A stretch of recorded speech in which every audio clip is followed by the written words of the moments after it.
दिनांक 22 ऑगस्ट रोजी नाशिक रोड मध्यवर्ती कारागृहात परिसरात असलेल्या प्रगती विकास केंद्र इमारतीचे उद्घाटन माननीय नाशिक ग्रामीण पोलीस अधीक्षक श्री बाळासाहेब पाटील यांच्या शुभ हस्ते करण्यात आले।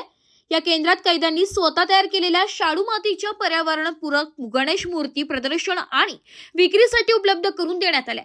या उपक्रमाद्वारे कैद्यांना सर्जनशील कामाची संधी मिळेल आणि समाजात सकारात्मक योगदान देण्याचे मार्गही खुला होईल।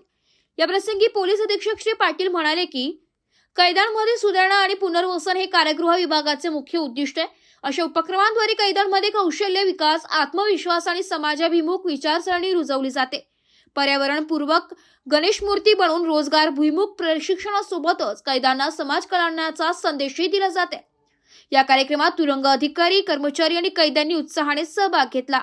आज आपण नाशिक सेंट्रल जेलमध्ये आहात। इथं जे कैदी आहेत त्यांनी गणपतीचे मूर्त्या बनवल्या शाडू मातीच्या। आता गणपती उत्सव सुरू होत आहे, तर काय करणार त्याबद्दल आपण तुम्ही? सर, आमच्या ज्या अधीक्षक मॅडम यांच्या मार्गदर्शनामध्ये जे आमचे बंदी आहेत ते अतिशय उत्कृष्टपणे गणपती बनवतात शाडू मातीपासून आणि अतिशय शुभक व सुंदर मूर्ती बनवतात। त्या मूर्तींची खूप इथं क्रेज आहे। ग्राहक अक्षरशः एक महिन्यापासून आमच्याकडे येत असतात बुकिंगसाठी। मग इथून कुठे गणपती जातात बनवून असे? म्हणजे आमच्याकडेच महाराष्ट्रात जवळजवळ बऱ्याच ठिकाणी जातात, नागपूरला जातात, मुंबईला जातात, पुण्याला देखील जातात। अजून कुठल्या प्रकारच्या वस्तू कैदी बनवल्या जातात इथं? आणि आमच्याकडे जवळजवळ मध्ये 9 इंडस्ट्रीज आहेत, त्याच्यामध्ये फॅब्रिकेशन आहे, फर्निचर आहे, अशा केमिकलची फॅक्टरी आहे जिथं साबण तयार होतं, त्याच्यापासून बंद्यांना रोजगार मिळतो।